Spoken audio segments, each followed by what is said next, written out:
zooming in. Sometimes you'll never know the value of a moment until it becomes a memory. Dr. Seuss. I want to thank everybody for coming out. All right, good, thank you. Steve O'Neill was born to Jerry Allen and Mary Beacom O'Neill, November 22nd, 1965, in Salt Lake City, and raised in Tooele. He is preceded in death by his beautiful daughter Gina, his father, mother, grandparents, and many of our shared family members. When Steve was a kid, he began building models and quickly developed a passion for cars. He was always buying car magazines and daydreaming about owning a hot rod. That wish came true as an adult, especially when it came to his prized GTO. As a lefty, he was a natural first baseman and all-star in Little League. I like to take credit for that since he gave me my first black eye while he was practicing his pitching. He advanced to regionals more than once and made state in 6th grade. He had many friends and was well liked by parents and teachers alike. In Orem, he thought he had his first hot rod, a Buick Skylark. He spent many hours trying to get it to run, enlisting the help of his buddy Rick. I think it ran a whole month, but that didn't stop him from trying. He graduated from Tooele High School in 1984, and soon after started his lifelong learning and career as an automotive mechanic. Steve married his high school sweetheart, Tracy, in the fall of 1984. They remained married for 13 years and together had two beautiful daughters, Gina Tori O'Neill, GTO, in April 1998, and Kimberly Trishelle in March 1992. After marrying, Steve took a job working for Rick's dad at Mike's Auto in Linden. He did tires, oil, and light repairs. That's where I learned to let the oil drain all the way before changing an oil filter. They asked me to replace it, and I received a 4-quart oil bath for my effort. In 1986, he took a job at Quality Tire, repairing tires in the shop and doing road calls on semis. Eventually, he convinced them to let him help the mechanics and began doing light repairs and advancing out of the tire department. Soon he was doing most repairs and soaking up as much knowledge, experience, and tools as possible. In 1993, his best friend Scott gave him a lead for a position at Barrick Gold Mine just outside of Elko, Nevada, where he worked for 5 years, pulling and repairing a whole new type of tire and learning a new skill set along the way, and of course, new tools. After his divorce, he moved back to Utah County and again worked as a mechanic, this time for Smith Auto in Nephi. He remarried and was back to turning wrenches, but at this point, manufacturers wanted their dealerships to have mechanics who were specifically trained and factory certified. So with his employer's help, he went to school. He was probably stressed. Everything he knew, he had learned hands-on on the job. If he didn't know how to repair something, he'd research it and figure it out. But he worked hard and he liked learning all of the new tech. He was always able to bring things down to a basic level and get the job done. Now, except for the fact that his tools had actually been used, he was just like kids fresh out of automotive school as a Ford factory certified technician. That worked out great for me. Ford is my favorite truck. So his knowledge and experience, and of course his tool collection grew, only now his toys were getting more high tech. I would also like to mention he made a great friend in Nephi, Brent, who has been a ton of help for Kim and Steve over the past few months. It's no secret Steve fell on hard times for a while after his second divorce, but not once did he consider selling the tools of his trade. He was never not a mechanic. Eventually he made his way back to Elko to work for Peterson Auto. They too required a factory certification, this time Toyota. So I think it was twice a month he traveled to Ogden to attend school, and with more effort and hard work he became a Toyota factory certified technician. Perfect for me, this is my new second favorite choice in trucks. With his knowledge of general mechanics and his 2 factory certifications, Peterson's quickly put him in charge of their used car division, where it was his decision whether to keep a trade-in and fix it up or just send it to the auction. Now his tools extended to 2 walls, including his diagnostic machines. When he started to feel the wear and tear from bending, lifting, twisting, and turning wrenches for 35 years or better, he began to plan his next move and started to look for opportunities to take management classes. His plan was to move back home and work as a shop manager. Unfortunately, he fell ill before he could make that move, but I'm confident he would have made management, no doubt in my mind. He's proof that dog can learn tricks at any age, and he was a journeyman right up to the end.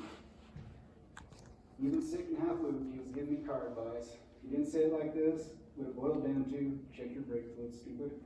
And talked about checking lights in his sleep.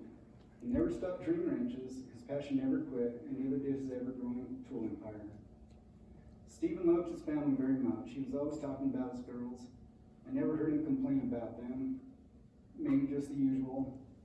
He always looked forward to taking Kim and Gina fishing, camping, or dirt biking as often as he could, and counted the days between. He taught them how to maintain their cars, change a tire, jump start, a battery, check their fluids, as he did many of us. He was grateful to be able to spend his last days with his daughters and granddaughters, Brooklyn and Charlotte. It was funny watching him get frazzled, having two toddlers running around. Don't know if he ever got used to it, but he loved it. Only he could express how much love he has for his girls, and was truly thankful for the time he had with them. He cared a lot about all of his family. He always wanted to make sure his nieces and nephews were okay. He always asked about them. There were a couple of both of his nieces' ex-boyfriends he would love to have a conversation with. And of course, how were the nephews' cars running? Are they taking care of them? It was his way of showing he cared. Of course, talk of how he grew up compared to them followed. How we had to walk uphill both ways in the snow just to get to school. Actually, we did have a 2-mile walk to school. We were a block from the cutoff line for the bus, and it snowed a lot until us, so it was different. But his concern for our kids was real sincere, and he always worried about his nephews and nieces. He was also really happy when our extended families started keeping in touch again. Staying at cousins, reunions, and Indianola were some of his favorite memories. After Steve passed, it hit me that he was the one person that had been in my life the longest. That honor now goes to Nicole. But it wasn't until I started writing this that I realized that I was the one person in his life the longest also. It still feels like I should be able to just pick up the phone and talk. I hope I did right by him. Steve and I were close growing up, no doubt about it. We did everything brothers do. Played ball, raced bikes, threw snowballs, teased Nicole. Pretending to throw away her dollhouse was always a good way to spend the afternoon. We did the neighborhood games, had all the same neighborhood friends. We hung out with each other's school friends as well. That's what was cool, hanging out with the older kids. Speaking of hanging with the big dogs, I remember riding into Salt Lake in what was then Scotty's 69 GTO that he later sold to Steve. We were going there to Cruise State, and Scott wanted to see how fast we could get there. And I don't remember the time, but it's probably the fastest I've gone there from Twilla. That was a fun car, and I never regretted Steve purchasing it. But anyway, we'd go to the bowling alley, movies, or better yet, the skating rink. We cruised Maine in Mom and Dad's Pinto while they were out of town once. We loved the snow. We built forts, had snowball fights, went sledding. We went to winter camp with scouts and tried to carry on that as much as possible as adults. We made the paper when we were in elementary school for tubing after dark in the middle of a storm. It wasn't hard to make the paper in Twilla. You're a celebrity at least once a year in a small town. I remember being so happy when it came down to me and Steve in the finals of the final derby one year, and I won. He didn't take losing well, but I didn't care. I didn't beat him much. Again, we made the paper, a gripping tale of two brothers battling it out. We discovered decent music together when we found a stack of rock and roll records after one of our dad's tenants moved out. Up to that point, we were raised on old AM country music. This collection had them all. Who knew they would become classics? We quickly divided the albums, and every chance we'd get, we'd play them on our parents' console stereo till they finally gave in and bought us each our own. It was everything a big brother was supposed to be. He punched a kid for me one day when I over-exaggerated the severity of a toe stomp I received. That caused a neighborhood incident between moms. I'm surprised we didn't make the paper that time. A week later, we were all friends again. I don't know about the parents. We were always doing odd jobs together. We had lemonade stands, collected cans, shared newspaper routes, pulled weeds, shovel blocks, pretty much anything to make a buck. Our parents never bought in to that allowance stuff. He taught me the value of occasional stubbornness one weekend when we were picking potatoes for my friend's grandfather. At the end of the day, I don't even think we finished the whole day. The adults got paid $25, we got $15. Steve wouldn't pay what the adults were and refused to take the check. I mean, he's 11 years old. Eventually he negotiated, I guess, but it was more like Mr. Gergich bribed him with pizza and Oreos as a bonus. Needless to say, we weren't invited back the next weekend. When we moved to Orem, we chopped wood and painted decks and fences until he got his first real job selling rainbow vacuums. On behalf of Steve, I would like to apologize to our family members. He taught me how to ride a motorcycle when I was 12, a decision he may have regretted 4 years later after I got my license. Steve had my dad's old 360, and I used to ride it around town almost daily, it seemed. One night I had the bike and let a couple of friends take the first spin.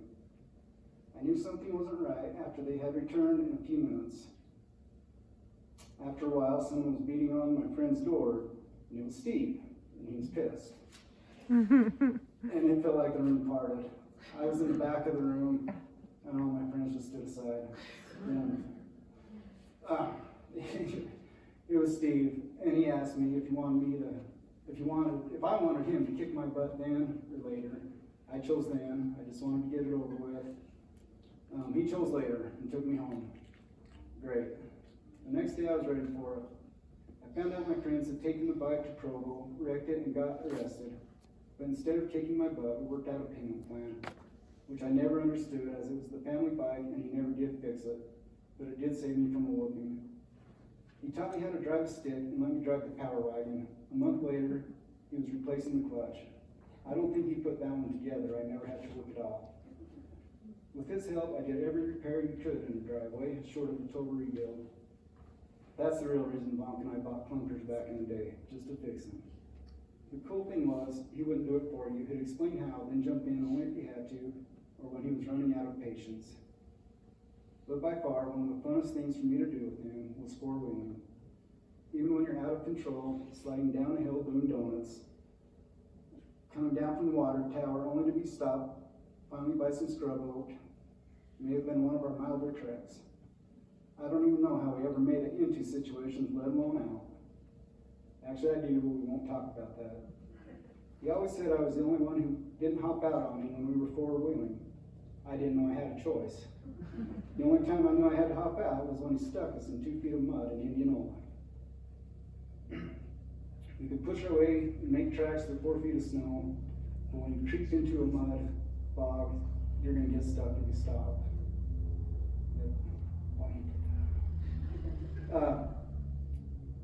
Well, he did it because he broke my second rule. He ignored the second rule. He didn't name the rules. I was naming them and counting them off as I learned, as they happened to us. But my second rule became, when you have forward momentum, never stop in the middle. There's a lot of philosophy that goes into four-wheeling. I learned the first rule of four-wheeling when I'm pretty sure the statute of limitations is up on this, Keith. So I'm naming names, and our buddy Keith accidentally set fire to the foothills of Mount Temp while shooting off bottle rockets.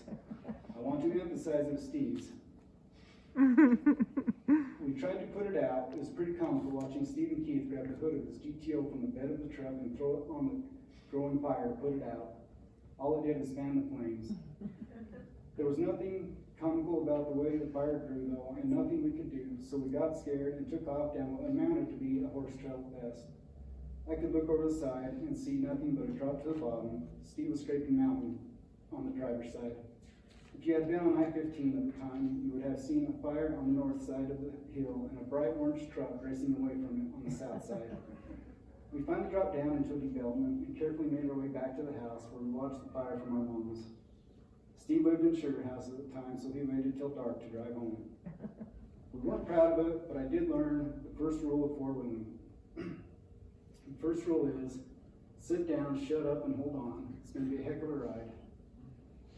All these memories were once moments, and sometimes you never know the value of the moment until it becomes a memory. Steve, I'm glad you're at peace. We miss you. We'll always keep your memories in our hearts. I love you, bro.